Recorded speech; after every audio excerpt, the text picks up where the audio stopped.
Բարձր դատարան, ես կարծում եմ արդեն իսկ պատկերը պարզ է, թե ինչ տեղի կունենար այդ համայնքների հետ, համայնքների ղեկավարների հետ, եւ ես եւս մեկ նկատառում ունեմ։ Հիմա հետընտրական շրջանում շատ կարևոր է նաեւ ուշադրություն դարձնել, թե ինչ է տեղի ունենալու այդ համայնքներում, որովհետեւ արդեն իսկ այդ համայնքներում կատարում են խոստումները։ Իհարկե դա չի վերահսկվելու։ Իհարկե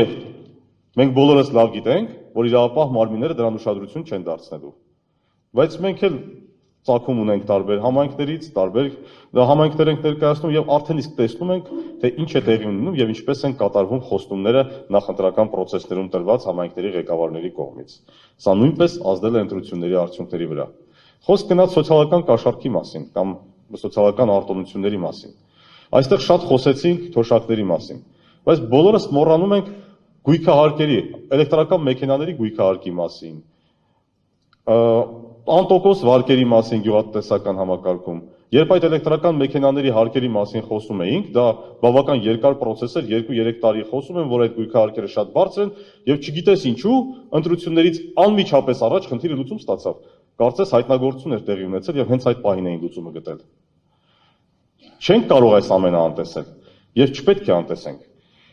Մենք մեր դիմումում հատկապես կանգնել էինք այն հարցի վրա, թե ինչու է կարևոր նախընտրական հիմնադրամում միջոցների ներկայացումը եւ ինչով է կարևոր այդ նախընտրական հիմնադրամը։ Ես ուզում եմ այստեղ դատարանի ուշադրությունը հրավիրել ընտրական օրենսգիր սահմանադրական օրենքի 27-րդ հոդվածի 4-րդ մասի վրա։ Չեմ ընթերցի այդ դրույթը, սակայն դրույթի տրամաբանությունն այն է, որ եթե ընդհանրապես նախընտրական հիմնադրամի չափը գերազանցվել է մոտավորապես 5%-ով, դրանց նկատմամբ պետք է 3 անգամ էլ տուգանքներ աշխատեն,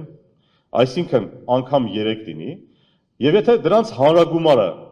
160 միլիոն դրամը գերազանցում է, այսինքն ունենք 40 միլիոն դրամ, եւ 3 անգամ էլ տուգանքներով ավելացվի դառնա 160 միլիոն դրամ, ապա կուսակցության գրանցումը պետք է անվավեր ճանաչվի։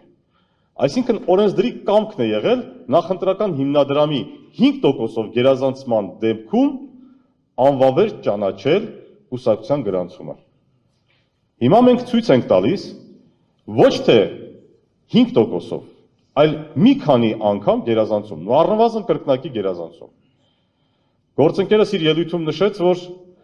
եղել են գրասենյակներ մոտ 130-ը, որոնք նշված են շուկայական արժեքով, դրա հետ կապված հիմնավորումներ բերվեցին, թե ինչ որ աուդիտի եւ այլ, որը վերաբերելի չէ այս դատավարությանը։ Նշեցինք, որ այդ գրասենյակներում պետք է լինեին աշխատակիցներ, գոնե մեկը։ Մեր դեպքում մենք մեր նախընտրական հիմնադրամում ներառել ենք աշխատակիցներին, ոչ միայն աշխատակիցներին, այլ վճարվող հարկերը։ Գոնե մեկ աշխատակից պետք է ներառվեր։ Նվազագույն աշխատավարձով հաշվում ենք եւ ստանում ենք մոտավորապես 50 միլիոն դրամից ավելի։ Եթե մեկ աշխատակցով ենք հաշվում 100,000 դրամ հաշվարկով այն էլ մեկ աշխատակիցը։ Սա նույնպես էականորեն գերազանցում է այդ չափը։ Եվ ես ամփոփելով խոսքս ուզում եմ նշել, որ այո, հիշում եմ